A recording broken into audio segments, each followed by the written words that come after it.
Good evening in New York and the Americas. Good afternoon on the West Coast.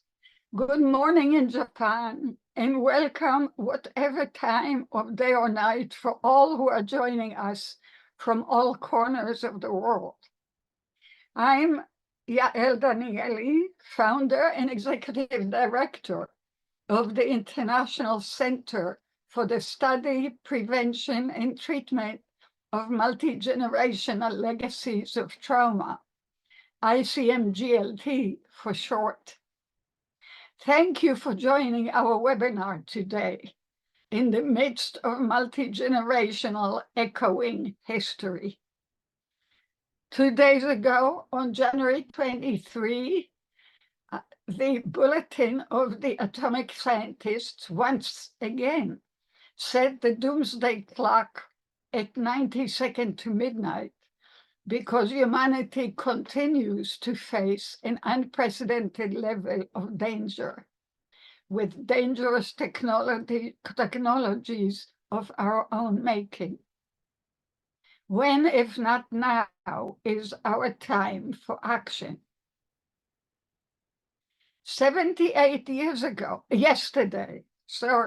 on January 24, 1946, the United Nations General Assembly adopted by consensus its very first draft resolution, Resolution 1-1,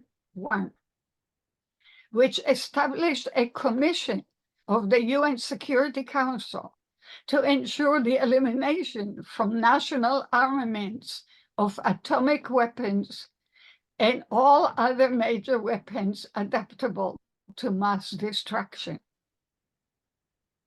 January 29 is the third anniversary of the entry into force of historic treaty on the prohibition of nuclear weapons, or TPNW.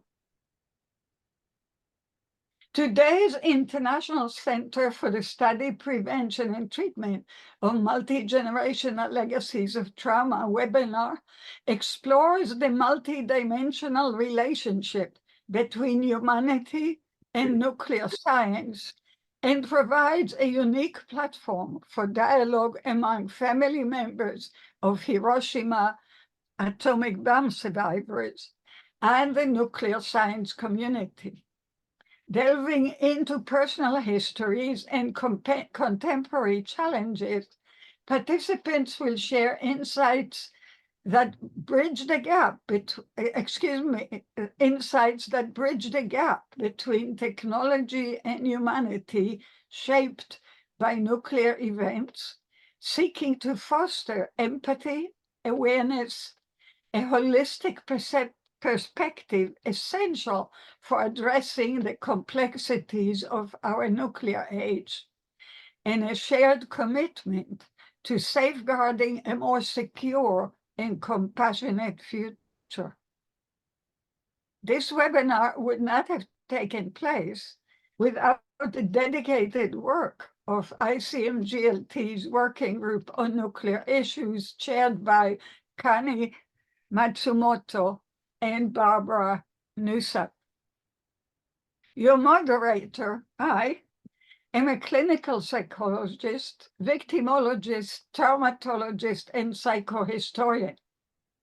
I devoted much of my career to studying, treating, and preventing multi-generational impacts of massive trauma, to victims' rights, to the rights of future generations, and to reparative justice that views the justice process, not only the outcome, but the moment to moment and the totality of the relationship of the justice system with the victims as offering opportunities for and is experienced by the victims as healing and repair. Of course, as you will hear from our superb presenters, history and its politicization too plays a role in the victims and their descendants' experience for justice for their suffering. My version of psychohistory to share with you is related, as it dedicated to articulating history as it is lived, rather than as mostly a series of dates and events. Our first speaker is Kent Matsumoto, a third-generation Japanese American. Kent attended the American School in Japan and graduated from the University of Virginia and the University of Michigan Law School. He has worked in law firms and public companies, serves on for-profit and non-profit boards, and has authored articles for professional publications.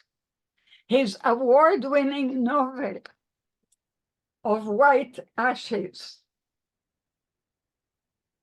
was inspired by the true story of his father, a Hiroshima atomic bomb survivor. Robert Busher is our second speaker. Rob is a film and media specialist, Asian American Studies educator at the University of Pennsylvania, curator, published author, and president of the Philadelphia chapter of civil rights group, a Japanese American Citizen League. A mixed race Japanese American, Busher's work centers on the history and culture of the Japanese diaspora and other Asian American and Pacific Islander communities. His overseas relatives lived through the atomic bombing of Hiroshima. Last but not least is Haneen Khalid, an international security researcher, a research and policy professional, PhD candidate at the Princeton School of Public and International Affairs, focusing on diplomatic and technical collaboration on global security. Haneen was an Obama Foundation scholar at the University of Chicago, an inaugural board fellow at the Bulletin of Atomic Scientists. She has led youth initiatives for peace, security, and cooperation in South Asia and internationally, including on nuclear and climate issues. We have an hour and a half for the webinar. Each speaker will talk for about 10 minutes. Following an interchange among us, I will open the floor to questions or brief comments from the virtual audience. Panelists will then conclude with quotes, last words. Please use the chat function, and we'll do our best to respond to as many as we can. Feel free to direct your question to a particular panelist or to the full panel. I now have the pleasure to offer the screen floor to Kent Matsumoto. Kent, the screen is yours. Thank you, Dr. Daniele. This is Kent Matsumoto. I greatly appreciate the introduction, not only of the ICMGLT, but of the purpose why we're here today, each of us, the panelists here. So thank you very much. I'm delighted to join you, Rob, and you, Haneen, on this panel for your thought leadership, your active engagement in these weighty issues. I know it's not always pleasant to think about legacies of trauma, multi-generational legacies of trauma, and then inviting us to contribute. Of course, I'd also like to thank the audience for taking the time to join us wherever you are in the world and whatever time of day it is for each of you. Dr. Daniele described my background at a very high level, so I'm not going to repeat that.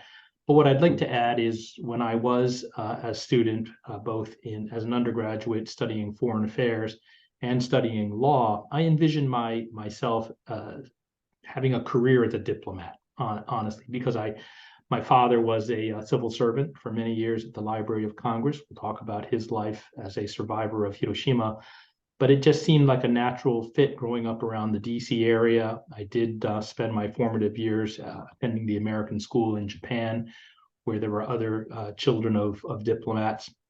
So that's where I felt that my career was going to go. Instead, I stuck pretty true to the law career, my legal career, as you mentioned, both in law firms, as corporate in-house counsel, and as you mentioned, as a for-profit and nonprofit director, and as an author. And I mentioned the author last, not only because it's last chronologically, but also because it has really been so much more meaningful to me to have spent the time with my wife and co-author, Connie, to not only delve into the research, but also to learn more about my family.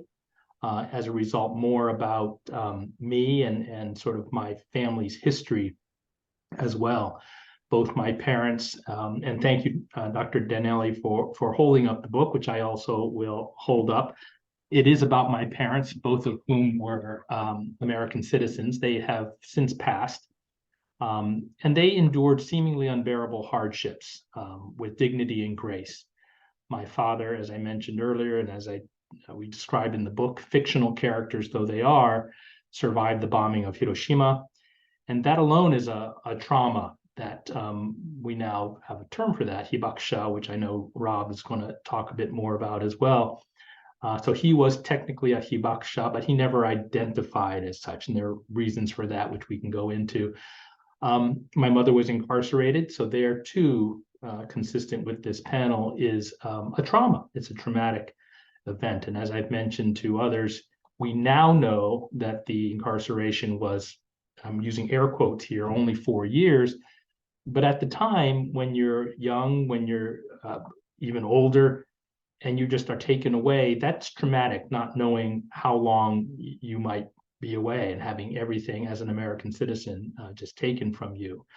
So my parents' experiences, shown through the points of view of these fictional characters, compel us to reflect on the humanity of life and the risk of history repeating itself. And I don't want to spend my introductory time going into history repeating itself, but I think it's a pretty short jump for us to think collectively about what my parents' generation went through, surviving Hiroshima, my mother incarcerated, fast forward to the recent decades when we've had other global incidents that at least cause us to reflect.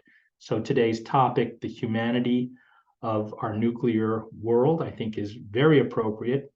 And it's consistent with the ICMGLT's mission, which is to advance awareness and understanding, resonating with our book as well. So again, delighted to be part of this panel, and delighted especially to be joined by Rob, who is, I know Rob, you'll get into this, a fourth generation Japanese American. So I look to him as part of the younger generation, the Yonsei, the fourth generation, or Gosei, the fifth generation. And then, of course, Hanin, the fact that you are spending your career devoted to this at such a young age, I'm grateful for that, because I think it'll help carry not only the messages of, or the experiences of my parent, the message of our book, and continue for other generations to come. I'll pause there and we'll get back to me, I'm sure.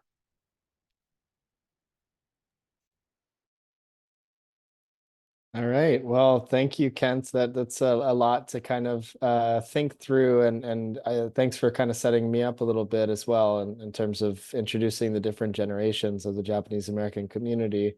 I'm a mixed race Yonsei. My great-grandparents on my mother's side immigrated from Hiroshima to California in the early 1910s and late in the 1920s. And so, both of their families came from Hiroshima. Unfortunately, both of our families lost relatives in that time period of the atomic bombing of Hiroshima. In particular, this has been I would say probably a core understanding of my identity as a Japanese American from the time as early as I could remember, I knew that our family came from Hiroshima, and I knew that some of our relatives perished in that bomb. And I also knew that some of them survived that.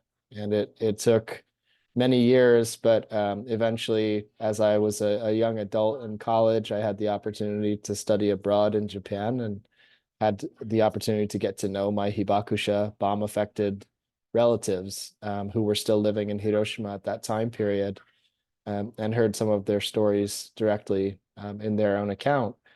But again, this idea of sort of, making sense of intergenerational trauma, particularly as it's being conveyed to you in childhood and adolescence, I think it's hard to fully understand that unless you've been through it. And of course, I think everyone on this call has some way of relating to these topics of intergenerational trauma, as so much of it is linked to the immigration experience and being descendants of immigrants, and in general, just the ways in which trauma plays out across transnational movements of people, and the time periods that our families have lived through and that we ourselves have lived through.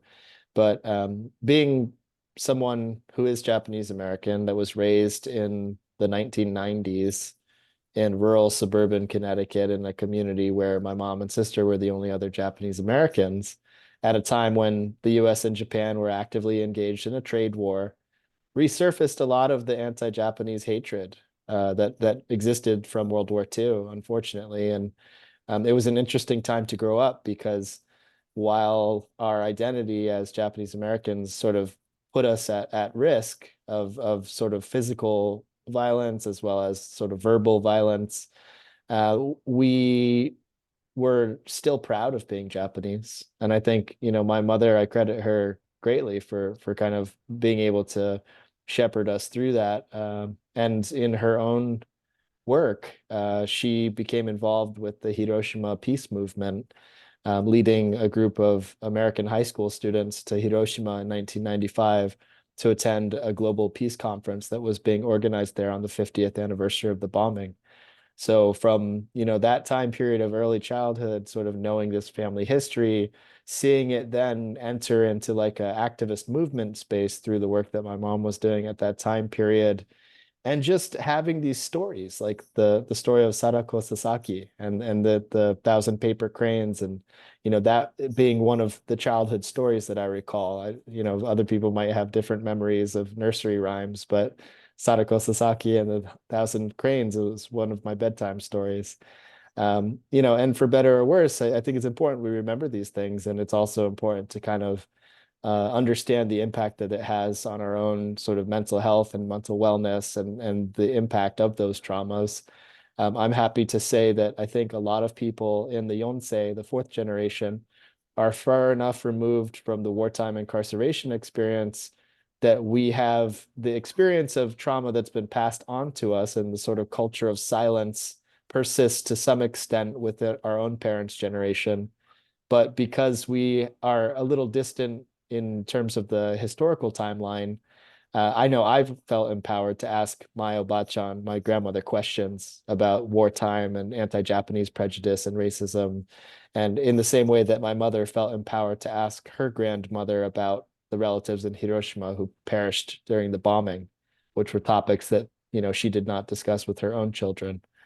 So, in a sense, I think that it's interesting as an opportunity for generations of the same communities to come together in these kinds of dialogue, because we all have different perspectives based on our lived experience.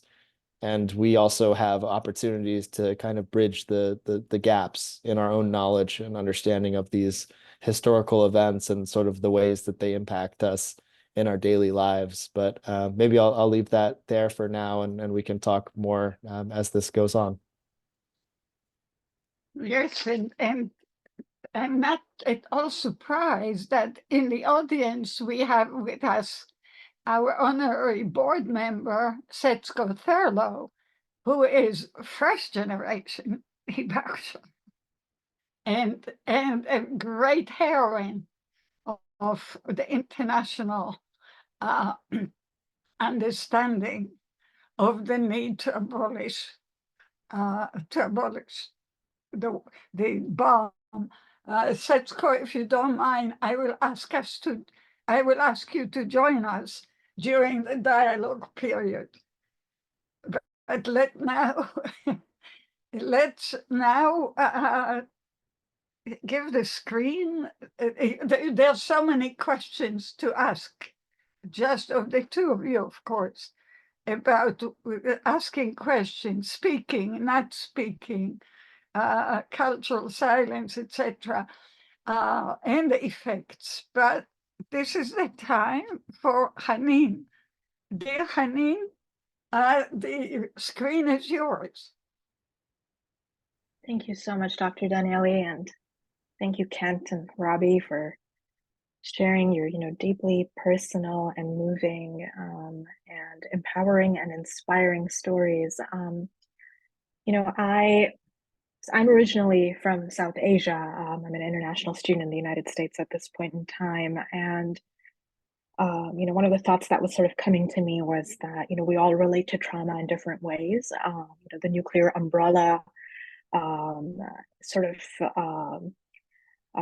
covers us in different ways in different parts of the world. And I feel like the challenge that we're facing right now is to really think about, as individuals, as communities, and as nations, how is this, how do we relate to those different traumas that are not our own, right? And, so draw those connecting threads, draw those bridges between our childhood experiences and what we felt, and honor that in its fullness, and then also recognize that this sort of source of trauma is affecting people around the world, whether or not they're directly relating to it in the same way, and what's our role in that, right? What are some of the questions that we can ask? What are some of the feelings that we can feel in response to that? And to me, that's really sort of part of the fabric of building that sense of global community against a common issue, which is sort of really recognizing the humanity, recognizing the experiences that we've had are similarly shared, if not in form, but in essence, right? With others who we may never have met, unless we maybe read Kent's book and it might feel like we've met him, but or attend a webinar where folks are speaking, which is why it's so important. The way that ICMGLT is bringing us together here today, together with our audience. So I think, for me, this all really started out when I was very young. I grew up in a part of the world that is very characterized by its participation in sort of the nuclear regime, but it feels like everyday citizens are not so much a part of, whether by choice or there's a lot of different things going on at the same time that concern policy. So for folks, this may not be the first problem that might come to mind, or the first global issue, especially given the effects of climate change right now. So it's really I think significant that for us to kind of like look beyond the surface as we work through, where our agency lies and where we have a role to play in these global conversations. And I don't think, I think this is something for me as a young person sort of growing up, sort of at the peak of the war on terror, security and conversations around security were a really big part of my consciousness. But at the same time, I didn't have the tools or the language, and many others. This is not unique to me. This is something that many others from my generation, they're in that part of the world or other parts of the world, may have had a similar sort of formative experience, that we never really got the tools to process and the tools to kind of articulate, in a way that would have helped us sort of put that behind us. So it's still really a part of our I think it's part of our generational identity. And I think the connection that many of us sort of fail to make sometimes, at least, in my experience, is that, nuclear weapons are part of that same security infrastructure, right? They're part of the same sort of hierarchical,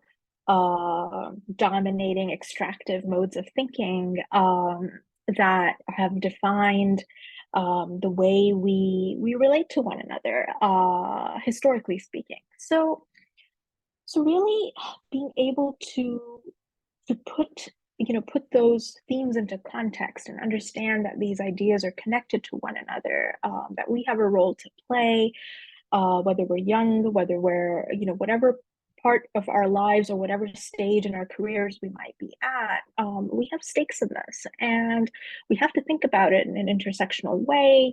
There's a lot of momentum around the climate crisis at this point in time, and I think it's hard to think about the planet as a whole, which is what the climate crisis is demanding from us, without thinking about the security of the planet as a whole, without thinking about the ways we choose to um, either defend ourselves, whether that's more psychological or more material, the ways we choose to relate with other nations and other communities. And I think, to me, nuclear weapons are symbolic of all of those connections and those relationships. So it's not just the legacies across time and geography, but it's also really how we're experiencing this in real time today, as a cornerstone of our thinking, whether that's conscious or it's somewhere in the background. But there's a clear, almost a clear kind of the way I think of it as like poison in the water, and to my mind, that is that's a challenge and a concern in a world where we're trying to move forward towards a new normal, and a new way of relating to each other and to the planet. So that's really the essence of where my research is sort of sitting right now, or my thinking is sitting right now. It's sort of a very personal process for me, I guess, not through maybe like an intergenerational process in terms of how Kent and Robbie have so elegantly stated, but for me it's personal in the sense that we've built the world as we know it, again, whether consciously or unconsciously, we've kind of participated in that process. And really, what is it now that is being asked of us as we move forward? And I leave it at that, but I'm excited to talk more and engage on these themes.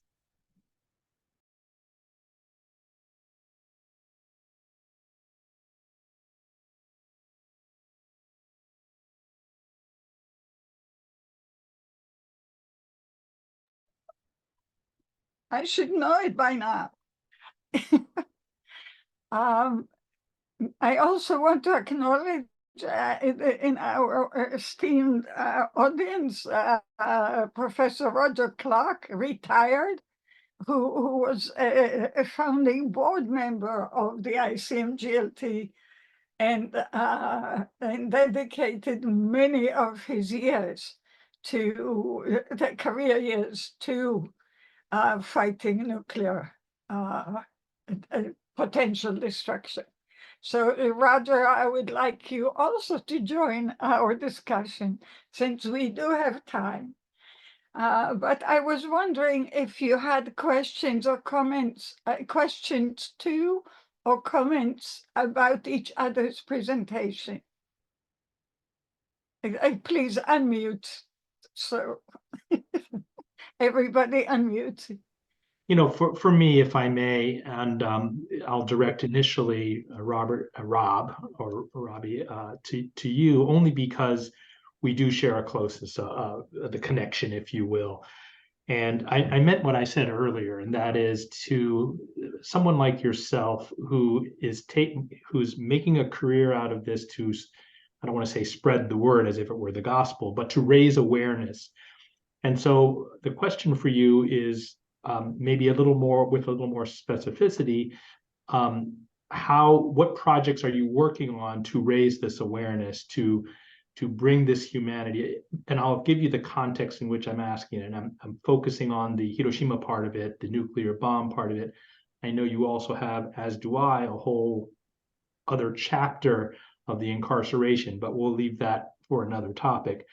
But for the bombing part of it, and I'll just, again, give the context, reflect on my father's story. He didn't talk about it. So it really was, going back to my opening comments, it was through this book writing process, the research, as our friends know, and of course, as Connie knows, that's when I developed this appreciation. So my question again for you is, how did you go about developing this appreciation, so much so that you've now dedicated your professional career to it? I think it's not something that I chose, but maybe like something that chose me. You know, I think that when you have this sort of background that I think several of us on this call have, that you've experienced things or your community has experienced such things, it sort of necessitates action. And for me, I just always felt like there was no other choice, that it was a matter of how I could do this work, but it was more of a question of, you know, how and when and what tactics and, you know, how to continue to move this forward. But again, just learning these stories fairly early on in childhood, knowing, for example, that my great grandmother became catatonic after learning that Hiroshima was bombed and didn't speak for almost a month afterwards until a telegram reached them, letting her know that most of the family did survive the bomb. You know, and just the terrible realization, I think, that so many Japanese Americans had, many of whom were still behind barbed wire fences in August of 1945, learning about the terrible destruction that had been wrought on Imperial Japan, but more importantly on the civilian population of Japan and the innocent women and children and elders and other civilians that were just going about their daily lives, and having this horrific tragedy thrust upon them because of the actions of a government and the actions of a military, and in response to those other actions by another government and military. So I think the humanity is kind of like where it comes from, and just understanding, perhaps also my perspective being a mixed race individual and kind of always having to navigate between multiple communities, multiple identities, has helped me to share empathy with a larger group of the world's population. And I think finding ways to communicate aspects of my own perspective and identity between the groups that I belong to. And that's something that you learn very early on as a mixed race individual. And I think it could be related also to like a third culture kid, anyone who has experienced life in more than one culture or country, having to figure out how do you effectively communicate for the circumstances that you're currently in.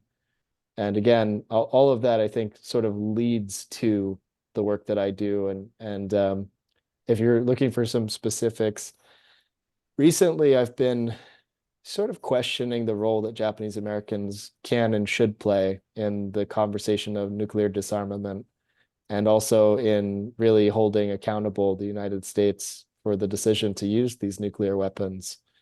It's something that I sort of began thinking about on the 75th anniversary of the bombing, and it's something that during the Trump presidency, when there was some saber rattling with North Korea, he very, you know, thinly alluded to potentially using nuclear weapons against North Korea. And in that moment, it sort of hit me that, you know, we need to do a better job of speaking up, because so many of our families or relatives did experience this.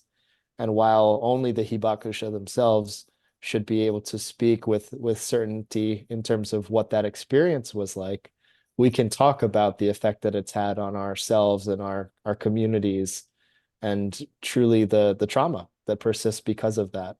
The extent that you know your community had been dehumanized to such an extent that an experiment, a scientific experiment, could be wrought on them through this weapon by scientists who wanted to see how it would affect an actual community.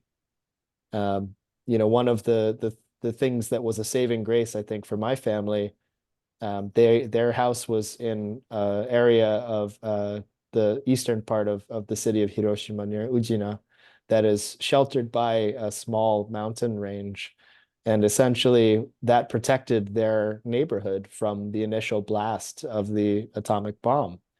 But there was a larger mountain range behind it. And in the second shockwave that came bouncing off of that larger mountain range, it blew the roof off of all of the houses in the neighborhood. So the house still remains, and it's a house that I visited a couple times when I was living and visiting Japan. But ultimately, I came to find out that that was intentional too, because the scientists wanted to see what would happen if a bomb of such caliber was essentially exploded in the radius of a mountain range like that. So they got their answer, and it cost the lives of all of these people and future generations who continue to be impacted by both the radiation and radiation-related diseases and the traumas that persist from that. So, thinking about the role that we as Japanese Americans can play in not just spreading awareness, but maybe really bringing a critical lens as especially American citizens to whether or not there needs to be additional restorative justice, whether at the very least we could be empowered to speak out against nuclear armament. And I think finding ways to do that sort of draws from these cultural and community experiences is important. And it sort of starts with those individual narratives and being able to effectively communicate that. So, there's other specific projects that we could kind of get into, and I'm happy to discuss that later, but I'll leave it there for now. Wonderful, thank you. And it's interesting that you brought up, you call it restorative justice. I'm afraid the correct phrase, you gave me an opening, the correct phrase is reparative justice. Restorative justice started from criminology, and it's about the rights of offenders. And the restoring is of the offender to the community, often using the victim to help the offender. Reparative justice stems from victimology, that is the rights of victims. And as I said at the very beginning, and it attempts to repair the lives. And I'm very, very glad you brought up the issue of reparative justice for the second generation or succeeding generations, because I spent quite a bit of my career creating the assessment tool exactly for that. To assess the effect on the second generation. And indeed, it exists in Japanese as well as in many other languages. But part of the problem has been, and Kent, I'm sure you can speak a lot about it, and I would invite you to, about the silence. And about not talking about mental health issues, or in particular emotions or psychological issues. Could you please elaborate on that? Because that is what they tell me is the cause, but you have experienced it at home, growing up. And I would really like for you to elaborate on it. It will explain an awful lot to me and to the audience. Well, it's interesting. Thank you very much for the opportunity. If I understand your question correctly, and if I'm not, please redirect me. If I'm not, I'm sure you'll say something valuable. Well, your question raises within me, sort of, as I said a bit earlier, how these stories, how I came to appreciate all that my parents went through in their respective traumas. Rob, of course, gave some very concrete examples, which I'd like to share a couple as well. I think you're getting at. As I said earlier, my father never spoke of this time. And as I shared with this group in our prep meeting, over the course of the past several years, through the research, through the writing, through the publishing, and through the presenting of the novel, I've somewhat glibly said, well, it's because my father was an Asian male, so he never talked about anything. Well, my father was my father, so it was a generational thing. My father was more Japanese than he was American, even though he was born in California. As a child, he grew up in Japan. So there were those issues. Then it sort of evolved, it morphed, it added, my explanation became a little more expanded and more thoughtful. And it was, well, my father and my mother didn't want to burden me or my brother or my sister with their trauma. They just wanted to, I know the bilingual folks in the audience will appreciate this. They said, "Shikataganai, it happens. Let's gaman, let's move on, and let's give our children, meaning me, my brother, and my sister, the life without trauma."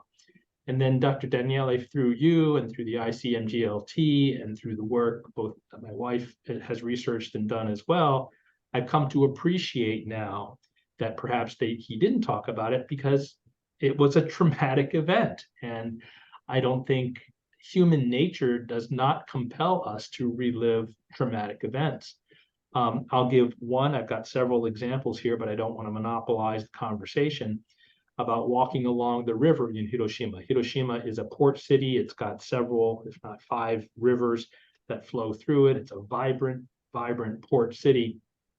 Yet after the bomb exploded, as if for those in the audience and for those who can imagine, it was horrible. You have people whose flesh is burning, their clothing is just melted right on them. They naturally gravitated to what they thought was going to be relief, i.e. the water. And it was not the case. So my father, as we walked along the rivers in Hiroshima, I remember this distinctly like it was yesterday, talked about seeing the bodies floating down the river. So that's one example of where he opened up to me. I'll give another example of that Rob touched upon, and Rob, you and I will have to sit down and actually get out our maps. But my father's home was in Fuchu City, Fuchushi, and he too, his house too, was just along on the other side of the mountain range. So the family house survived. There wasn't the aftershock that Rob mentioned, so the roof was still there. But when my grandmother was still alive, she kept the house just as it is, and we still had the dirt courtyard. And my father would speak about the bodies that just lined up in the courtyard because that house, because it was standing, ministered or served as the station where those who were badly burned would come to hopefully get care, ultimately die. Our book, we talk about, we turned those scenes into chapters in our book. My father was asked to take the folks who had passed away up to the local temple. Again, that scene's in our book.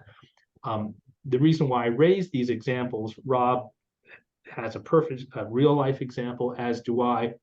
And through our writing, through the Of White Ashes novel, we wanted to raise awareness. We wanted to bring those real events in a fictional way to life, and have people, whether in the audience or whether folks who like to read historical fiction, can feel what it might have been like for Rob's relatives to have ministered, cared for people, to have suffered the aftershocks, for my father to have witnessed the bodies floating down the river, to walk his way home, to see the devastation that was the atomic bomb, and then just to be glib about it, to pick up the pieces afterwards. Very traumatic.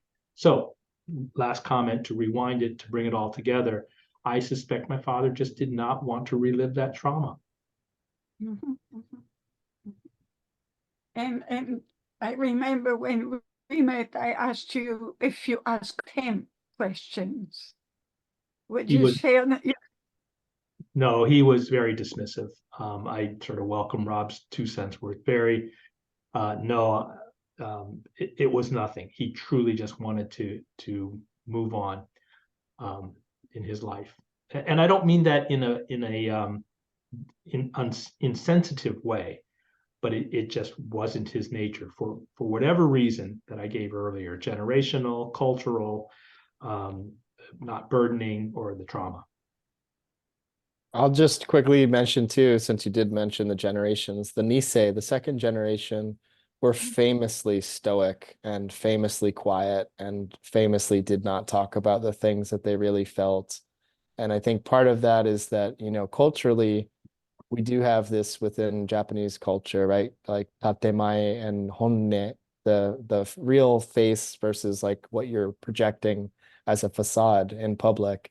But then at the same time, given the experiences of World War II, people didn't feel safe to speak out. And so even, after the government had identified them as potential enemy aliens and removed them from their homes and locked them up in American prison camps, did they really feel comfortable talking about how deeply traumatized that they were from that, how much it hurt to be called an enemy when you were born in this country?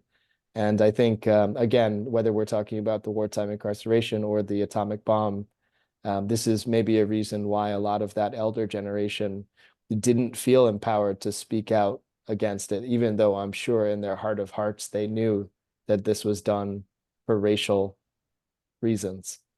It's impossible to imagine an atomic bomb being used on Germany, even amid the Nazi movement. I can't imagine the United States doing that. I think it's hard to imagine them being able to justify that to the hundreds of thousands of German Americans that lived in this country.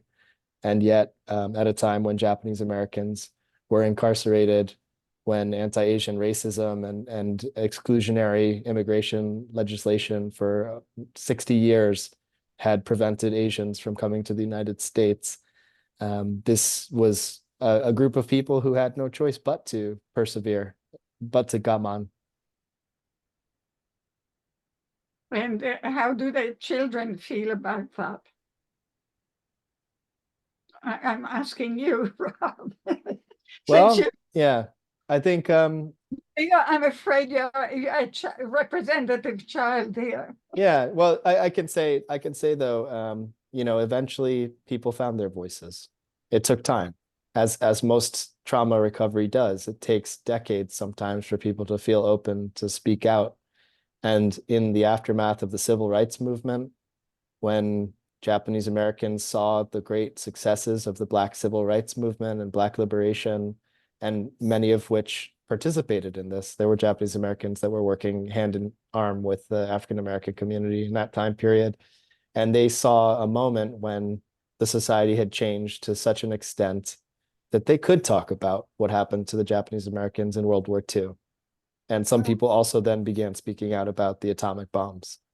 But these were, I think, very much part of the same movements when Asian Americans and Japanese Americans in particular became empowered to see themselves as part of a larger continuum of sort of institutional white supremacy within American society, but then also in the global worldview in the post-colonial era as decolonization is happening throughout the world. This was sort of a moment when Japanese Americans, whether they were born after the war and were part of the sort of, young 20-something generation of the 60s, or whether they were people who lived through the incarceration as teenagers or young adults, they began calling for reparations through the redress movement for the wartime incarceration. The part that never really caught on outside of maybe the more left-leaning sections of this community is that topic around the atomic bombs and whether Japanese Americans and whether Japanese people should have more of a say in what happens in the long term, the remembrance and the way that this has continued to be taught in schools as sort of the necessary evil versus an optional choice that was made by militaries, tacticians who also wanted to see what would happen with the scientific experiment. I want to ask Setsuko. She's the one who changed the world with the policy against it.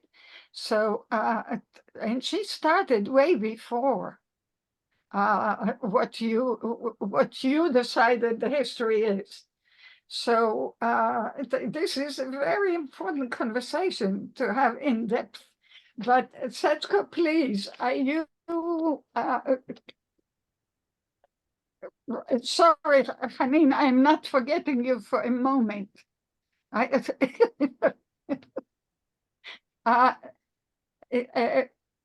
Robbie, can you open the line for Setsuko Thurlow? And Setsuko, are you in the mood to speak? Here she is. Setsuko, would you unmute, please? She is 95, so you'll forget if I have difficulties with technology. My She's goodness. she has 11 years over me. So, Setsuko, are you available to talk? Come on, what an honor it is to have you. It is indeed. It is indeed an honor, Setsuko-san. Wait a minute. This is let me call her up. Forgive me, guys. This is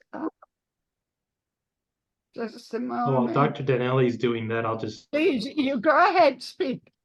Well, I just wanted to acknowledge Dr. Clark, Roger Clark there I didn't realize that one of the founding board members of ICMGLT is on, as well as acknowledging some of the others. I'm looking at the attendee list. I recognize a few names. So thank you, everybody, for taking the time to join. We have a wonderful bunch. Oops. No. I was just going to clarify too. Connection. You know, Go ahead. just to quickly clarify, when I was talking about the activist movements, that was in the Japanese American community specifically. So again, you know, the diasporic community had a different understanding of what happened and sort of the role and then the responses that they had to it. And I just want to make that distinction clear. I was very involved with them, with that whole congressional activities and the constitutionality demand. So we can talk about that. And when we actually have a special webinar on the incarceration. Kent knows that I want a separate webinar.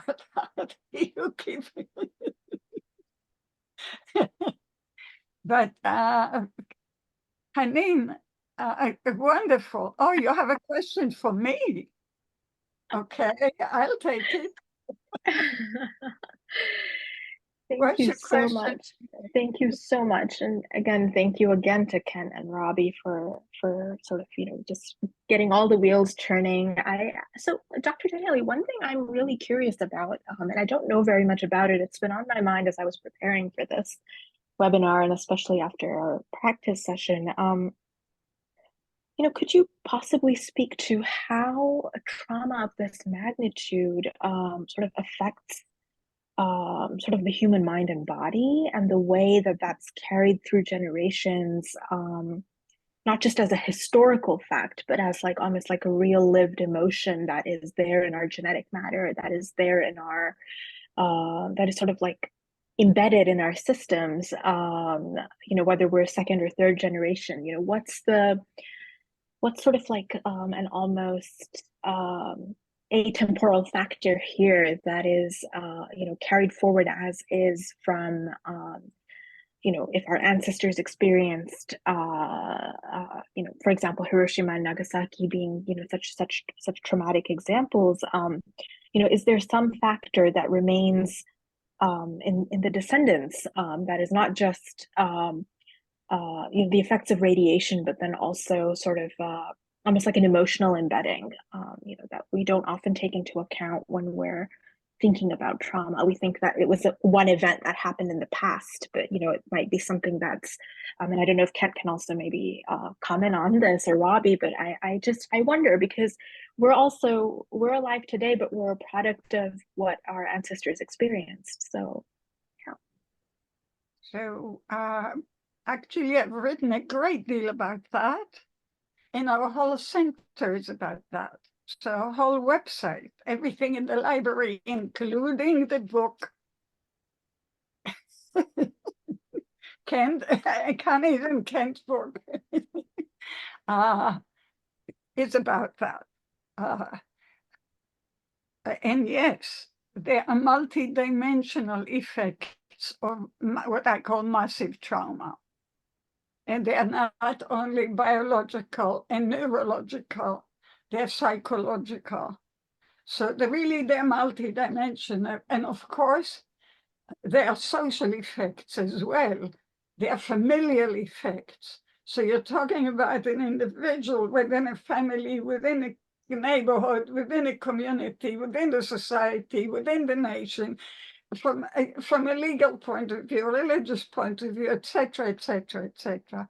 Okay, and yes, we have shown scientifically that effects do exist. They are heterogeneous. Not everybody behaves the same. Okay, and not every child therefore behaves the same as all other children of the second or third generation. And societies differ because they come into the trauma, or the trauma visits them, depending also of where it came to, right? So it's like you had a full life before. There is a rupture in the systems, most systems of the survivors. And as humanity does, it adapts in one way or another. And I described several ways and proved them scientifically. And look to inspire people of your generation to continue studying it all over the world, so we can actually come from knowledge rather than just from beliefs or anecdotal observations. And hopefully, and I know you share that conviction with me, hopefully decision makers will learn that the effects of what they say, presumably because for 4 years of being in office, might take lifelong or multi-generational consequences, might cause to the people they're making decisions about. And so to educate them, to in effect to say to them, you must be responsible, and you have no right not to know after we teach you. And it's interesting, Robert, you almost said the same words at the beginning, right? It's a Jewish custom to believe that knowledge is responsibility. So, so when you know something, you must act. You can't just pretend like you don't know it. So I'm glad you asked the question, and I invite you to be part of the center and our working group so we can work together on teaching you and you teaching us, right? Teaching each other how each, I mean, we have 3 generations. No, with me, you have 4 generations just on this screen. Think about it, how much we can teach each other. You know, I don't want to sound, I'm not going to sound, I hope I don't sound controversial, but Hanine, I appreciate your question. Why not? Why not? This is your chance. Go Well, ahead. I want to play off of what Hanine had asked you, Dr. Daniele, but more for Hanine. I applaud you because trauma, if I'm a lawyer, and so I like to define everything, and words matter, but there is trauma occurring around the world every single day. It's not, and I use this term very guardedly, it's not just a nuclear explosion over Hiroshima or Nagasaki. It is not just the Holocaust in the horrors that happened in the camps in Germany and in Poland and everywhere else. But trauma is happening every day as people leave, bad situations in South America and Central America, looking for a better life. We are living through 2 wars that are hitting the news every day. And again, I don't want to get into the detail or the politics of it, but Hanine, if again, I applaud what I think you are doing. I've read your background. I've looked at what it talked about. And I don't know how you get your arms around it, number one. And I don't know how you whether it's compartmentalized or whether you try and develop a theme or a message, I find it fascinating. Selfishly, again, I'll go back. Thank you, Dr. Daniele, for holding up the book again. That is my one exposure to the trauma. And yes, it's my family story, and yes, it's well researched, and yes, it's well written. But to undertake trauma around the world, whether it's Dr. Clark, whether it's Dr. Daniele, I just find that it just gives me a headache thinking about it. So I'm glad, as Dr. Daniele, you said, someone of the younger generation is taking this on. This is why the center exists, exactly, to ask these questions and do our best to try humbly to answer them with the skills that we acquire.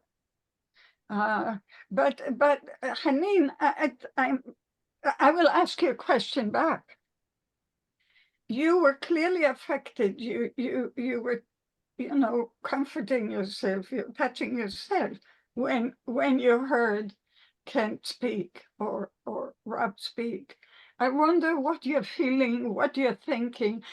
And when you asked me the question, I'm asking you 3 questions. Who did you have in mind? What did you have in mind? You also come from a part of the world that's not trauma-free. Absolutely, Dr. Daniele. Thank you for those thoughtful thoughts. And Ken, also, thank you for acknowledging and for just for sharing from the heart, your feelings around how difficult it can be to sort of hold space for these kinds of conversations, right? And I think that this is something that, I would bring Dr. Daniele into that question as well, in the sense that, ICMGLT is doing this on a regular basis. I think one of the challenges that, I often face in my line of work is, how to engage with these topics, not just as an objective observer, right? This speaks to Dr. Daniele's question as well, but as a human being who is part of the experience, and this is something I'm learning. I don't know if there is a one right way or one right answer. I don't know if, maybe all of us do this in our own way and in different, depending where we sit, around this kind of a conversation. And I think that's partly why we need to be together and learn from each other.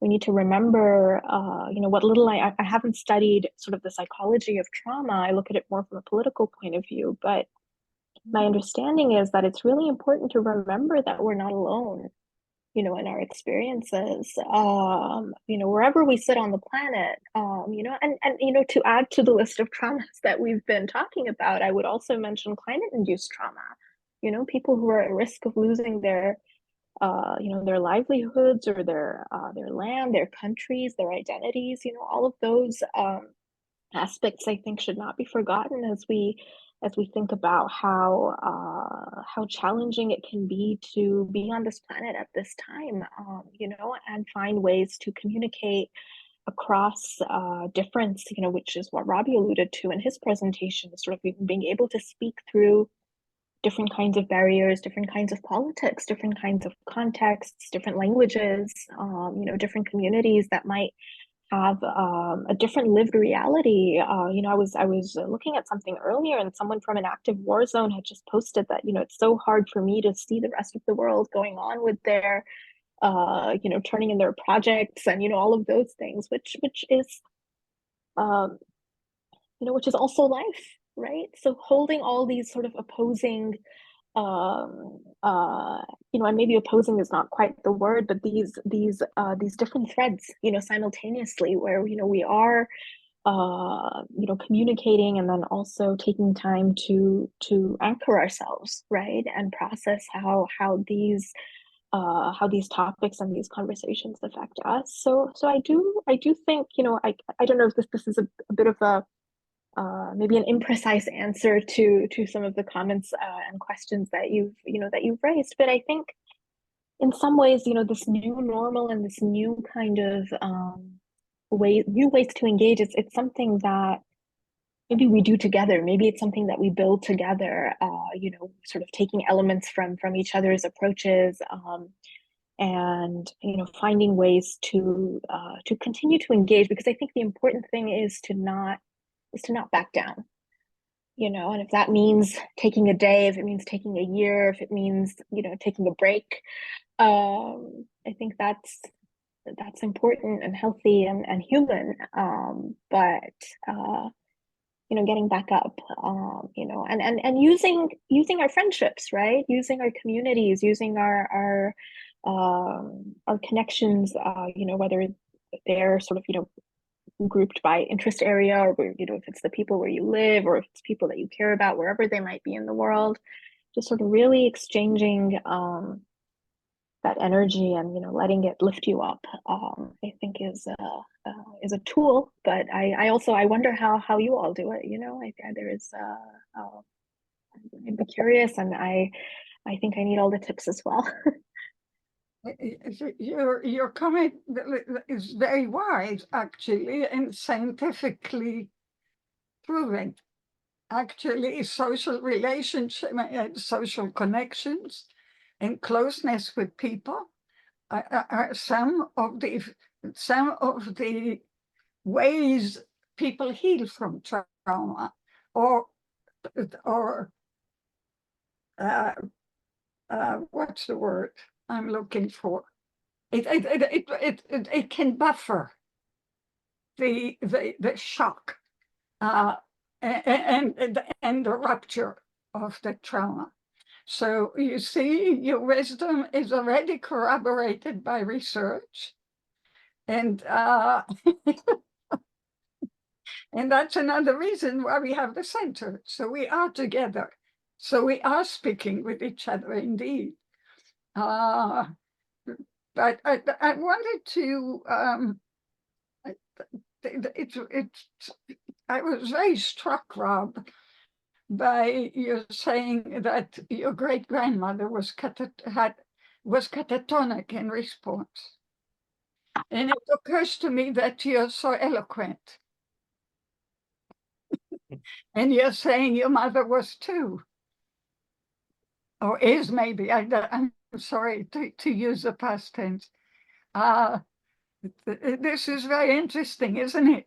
That the reactions are not necessarily, quotes, negative or pathological. They can also be transformative, right? So I thought I would give you that as using your own family history. It touched me very deeply. Yeah, I think, again, just understanding the way that these stories are sort of transmitted. Like, I've heard this story from my mother. I've heard it from my obachan, my grandmother. I talked to my hiobachan briefly about the atomic bombing, but for her, it was more in relation to the relatives that were lost at that time. And, she was someone who was actually born in Hilo, Hawaii, to plantation workers who had immigrated from Hiroshima to Hawaii in the 1890s. But she then traveled alone by herself to Hiroshima at age 4, where she was raised in her grandparents' home. And this was done frequently for the eldest daughter in these plantation families. The idea being they would send the eldest daughter back then to educate the rest of these wayward children about how to be proper Japanese, right? And the thing is, she never made it back because she instead met and married my great-grandfather, and then they immigrated to California together. But in the time that she lived in her grandparents' home for about 16 years, she raised her young cousin. She named some of her cousins, some of the same cousins who died in the bombing. So, it was this sort of very close connection to her. And because of this sort of relationship that my mother had with her and that I then had with her, it felt very close to us and continues to feel very close to us. And I think a lot of what I do, maybe going back to one of the earlier questions, even, I think about family legacy I think about the things that my great-grandparents set out to accomplish in their own lives when they came here to this country. And I think about how the wartime interrupted that for them and sort of prevented them from maybe achieving some of their dreams. But again, you know, I see myself as an extension of that dream, to be able to continue to do work like this that is meaningful, that has a legacy of the experiences and a legacy of the traumas that they experienced, but instead to hopefully channel that into something positive and to be able to create some change in a meaningful way so that hopefully other communities don't have to endure the same kinds of traumas that our families went through during that time period.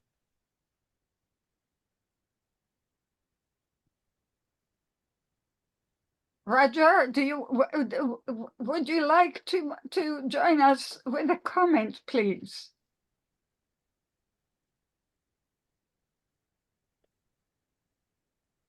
Roger? I'm trying. Can you hear me? Yes, we can.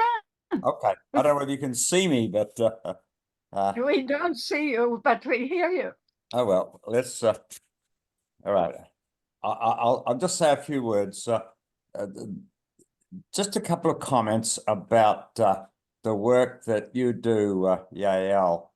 It's very important to see this as a multidisciplinary exercise. Kent made the comment that he's a lawyer. Well, I'm one of them too, Kent, an international lawyer. And I think it's really important to bring international law to bear on these kinds of issues.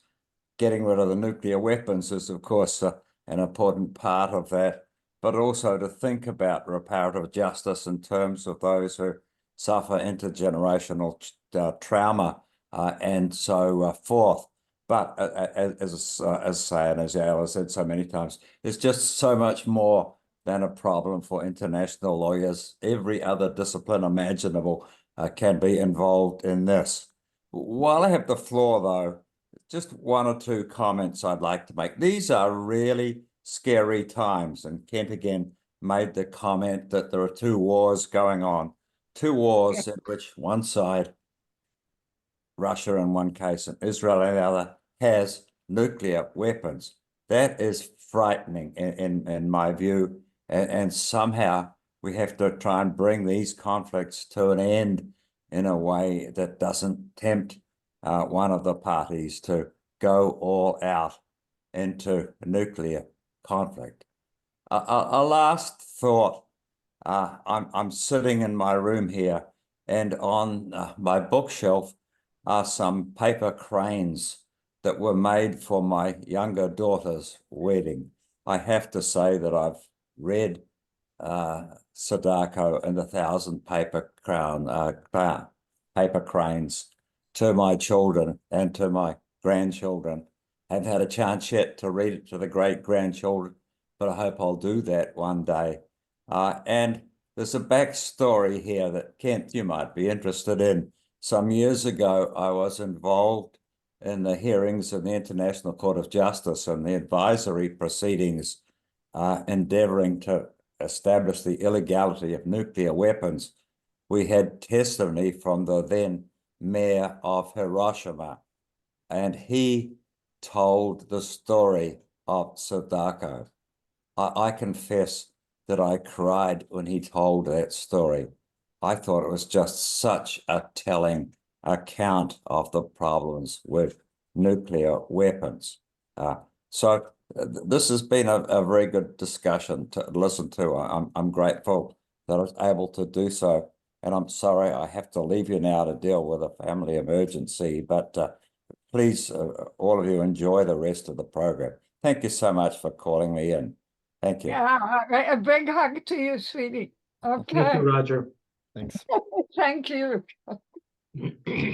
I knew who I was asking. The truth is that there's so many. I would. Do you mind me not asking you? And please raise your hands and join and tell us how you feel, what you think.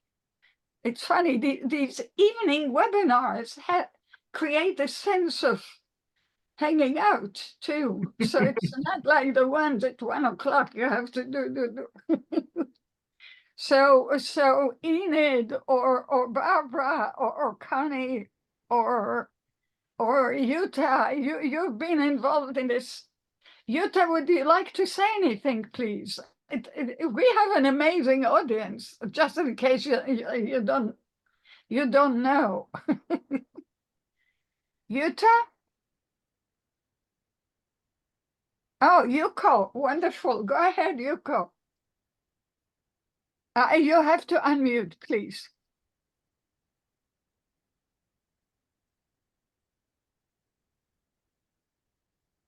You're muted. Maybe the one who wanted to join. It's Utah, Bertram. You see, Robbie.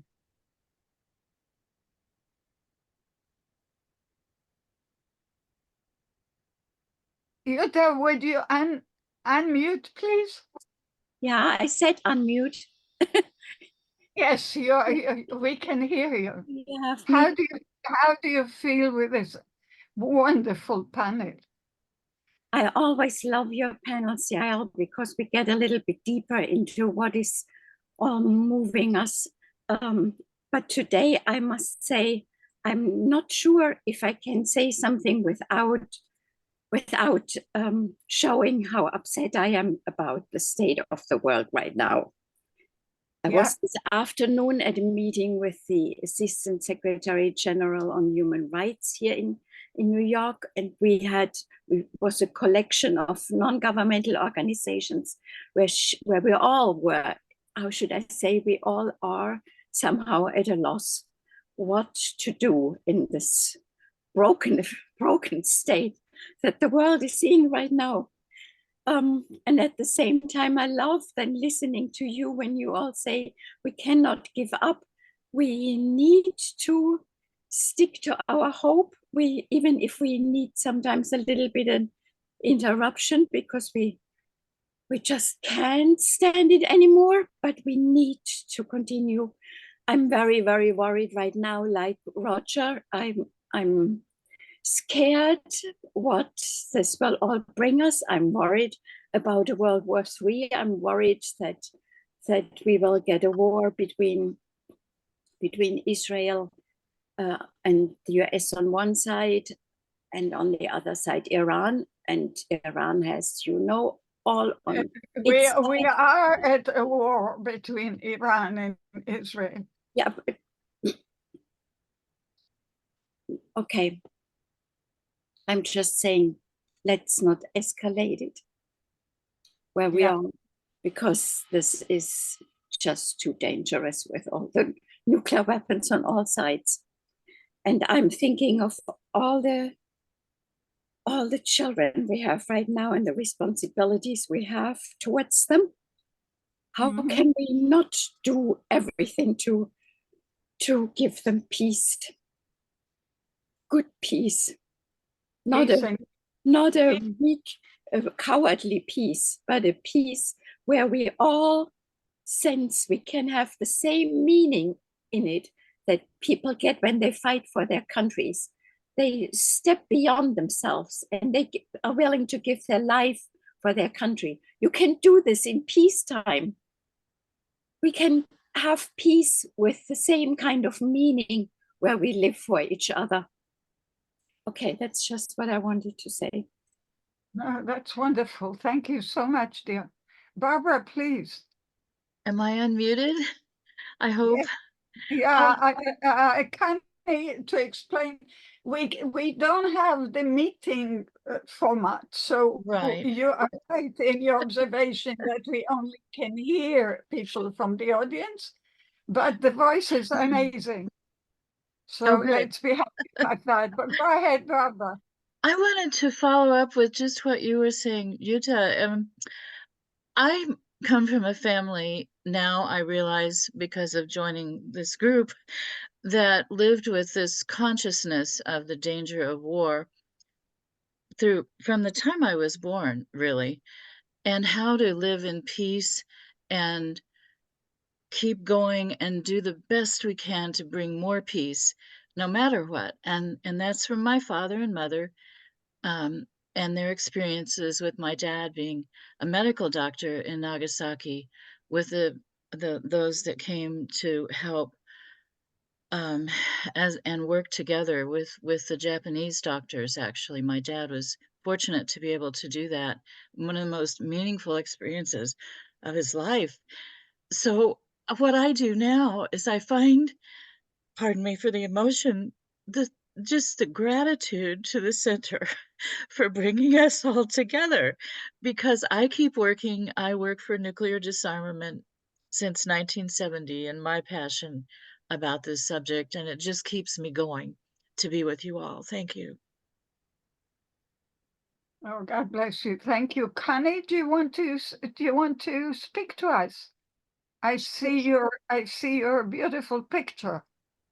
I'm glad that you can see me. I'm not able to see anyone except the speaker view, so I'm not sure why. That's true for everybody. That is Oh, how. okay. Okay. I thought maybe I had done something wrong with Zoom. No, I no, couldn't figure out what I had no. done. No, it's Anyway, technology. I just want to say that this group of people together tonight has been such a delight. Your interactions, the synergy that you have, your heartfelt stories. I really, really appreciate the way that you are able to listen to one another, to respond to one another, and to take this conversation to such a deep level. With webinars like this, we never know how they're going to go, what direction they're going to go in. And Dr. Daniele, you're so very gifted with listening to people and pulling out the very best of them. And so thank you for achieving that tonight. And thank you, Haneen and Rob, and also Kent, for agreeing to be with us tonight. It's been a real pleasure. Thank you, Connie.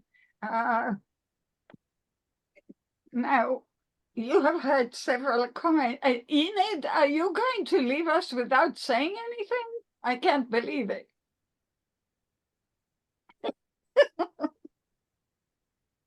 Enid?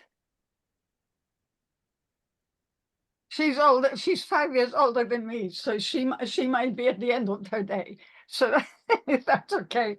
But her contributions are always wonderful.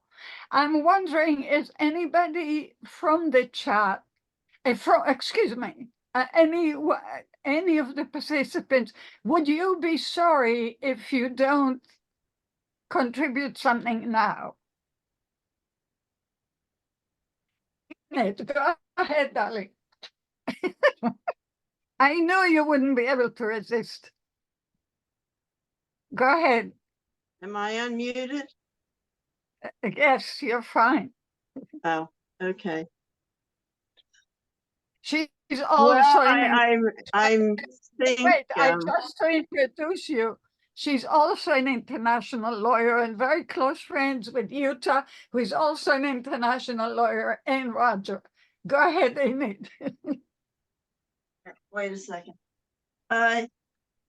Yeah, first of all, there's no question that the trauma felt personally and then in future generations absolutely exists. I've seen it with a former, way back when I was teaching, student of mine, where her parents said very little. Her mother was a survivor of Auschwitz. And it was hard because the parents didn't speak that much. So that, I think that's a given. What concerns me is the when it comes to nuclear weapons, is the fact that countries like North Korea and others, I don't know if they care if they use a nuclear weapon, what it does to the rest of the world. I'm not, I mean, that's the problem with nuclear weapons. People can get careless. And that's one of the things that I certainly think about. And in many of these conflicts, they're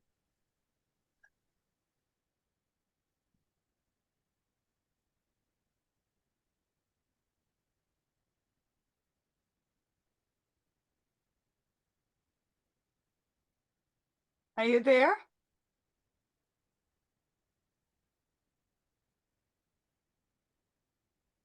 Enid?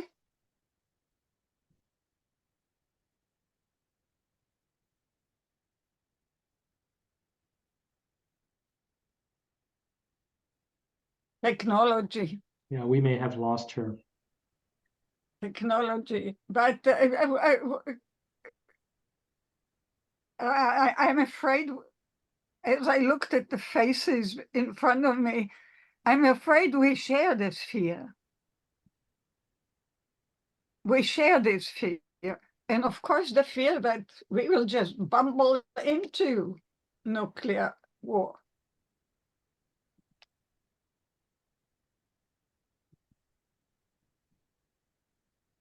One of the things that has been sort of a topic of conversation within the Japanese American community is the release of the film Oppenheimer, because of the way that it completely erases the Japanese lived experience.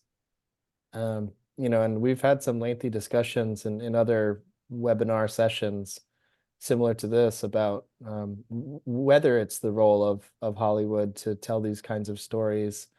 And then also, even as Japanese Americans, can we truly tell those stories?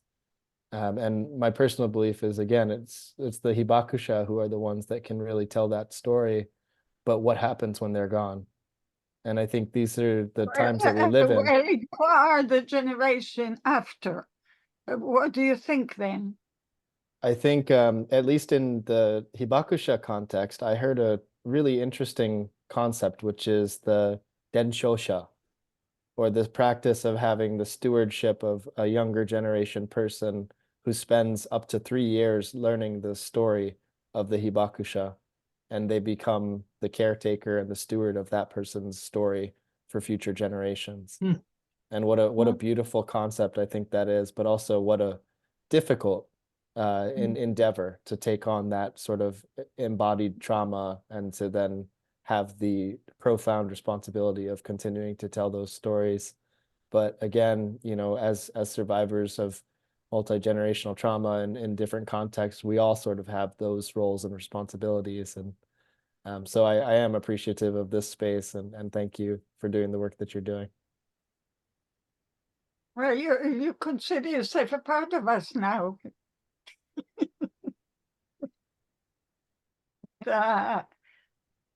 It's yeah, there's so much to say. But I don't know if you feel as sad as I do. And yeah, Utah, we all share the fear. And it is sad that the survivors are going or have gone.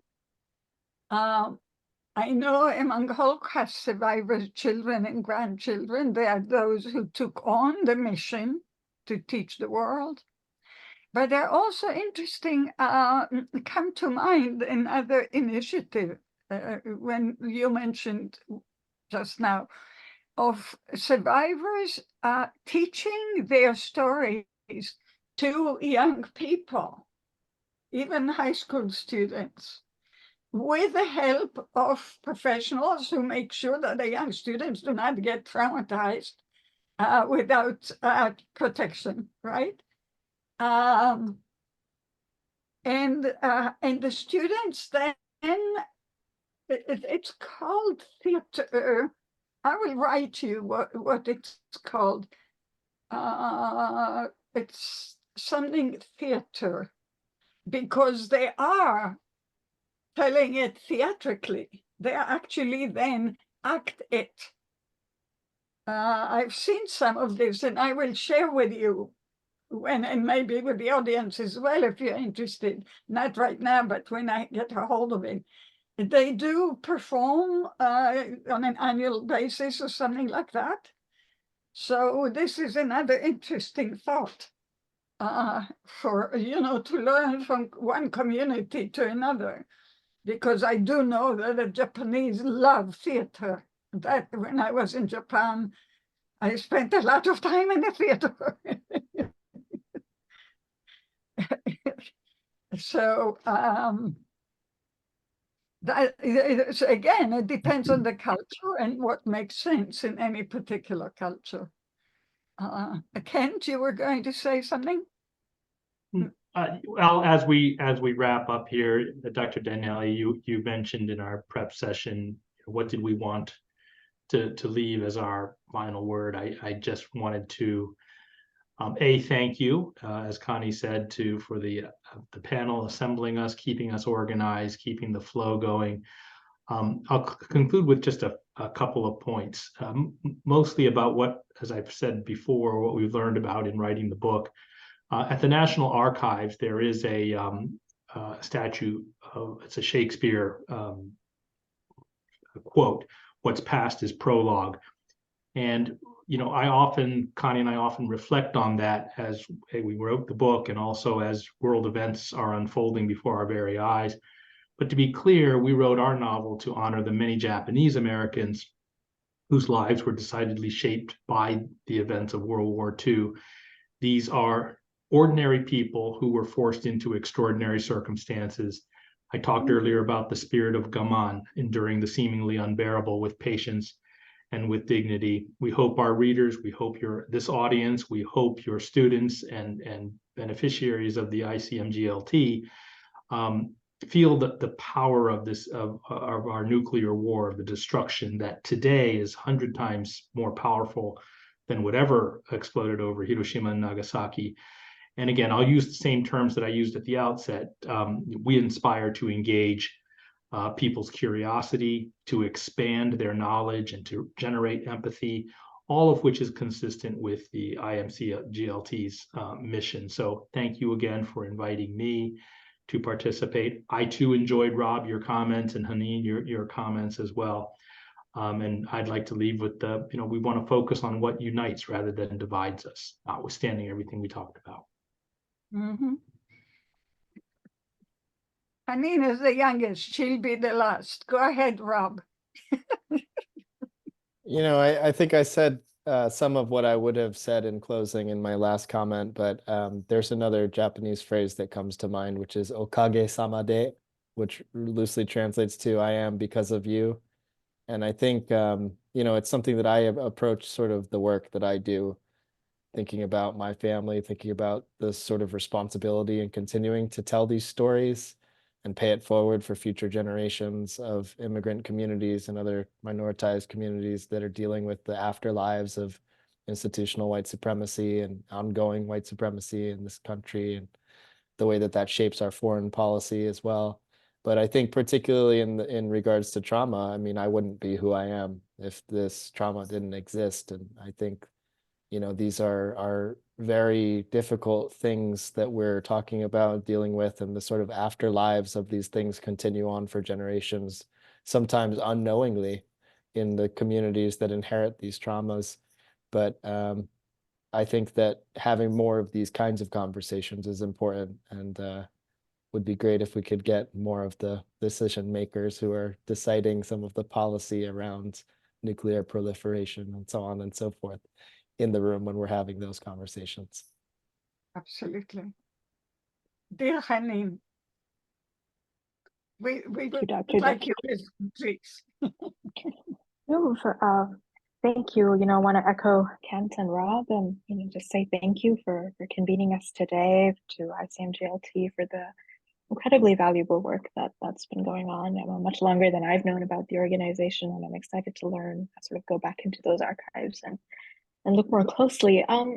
I think one question that I'd like to leave us with, because this is something I've been grappling with for a while now at school and elsewhere, is really how do we move the world beyond the kind of thinking that has led to these traumas, right? You know, because I think the question really is that have we really had enough? Right? And if not, then you know that's something. And if yes, then you know what are we willing to do and what can we do together? Not individual. I mean, yes, individually as well, but also as communities coming together in groups, similar to what the ICMGLT is doing, but also in our communities where we live, where we're sort of grounded, and then also as an international community. You know, what is it that we can do? And then there's two quotes that come to mind that I want to leave us with, because I was very moved by some of the sharing that we had from Barbara and from Enid and from other members of the audience who were able to share with us. And one of these is attributed to the Torah. It came up to mind when I spoke to Dr. Daniele on the phone a couple of weeks ago. I'm not sure how precise of an attribution this is, but it's a beautiful quote that I come back to very, very often. And if you allow, I can read it out to you. Oh, please, I love all your quotes. Would you please make sure to email it to me so I put it on the website? Absolutely. Go ahead. All of you. Thank you. And so it reads, do not be daunted by the enormity of the world's grief. Do justly now, love mercy now, walk humbly now. You are not obligated to complete the work, but neither are you free to abandon it. Exactly. Right? And so that does speak to us acknowledging, you know, that we're all just human at the end of the day. So if we need a day or a week or a month, we need our time. That's, you know, that's part of the process. But we may, you know, want to find the tools and the communities and the energy to, you know, get back up and keep going. And this is, I guess, for me more than really for anyone else who's listening. And then the last quote that I remember is from the Prophet Muhammad, which is, you know, if you know that the world is going to end tomorrow, plant a tree. And I think I'll just leave it at that. And, you know, thank you all again for hosting and for having us. Well, you certainly planted a tree in my heart. Please stay with us. We will definitely plan a webinar together on the incarceration and include other people too. And Hanin, I hope you become also like all of you part of the working group, so we can go on following the kind of questions that you're asking, and hoping that more of your generation will join us as well, because you're not just the future, you're the present, and you are a present. So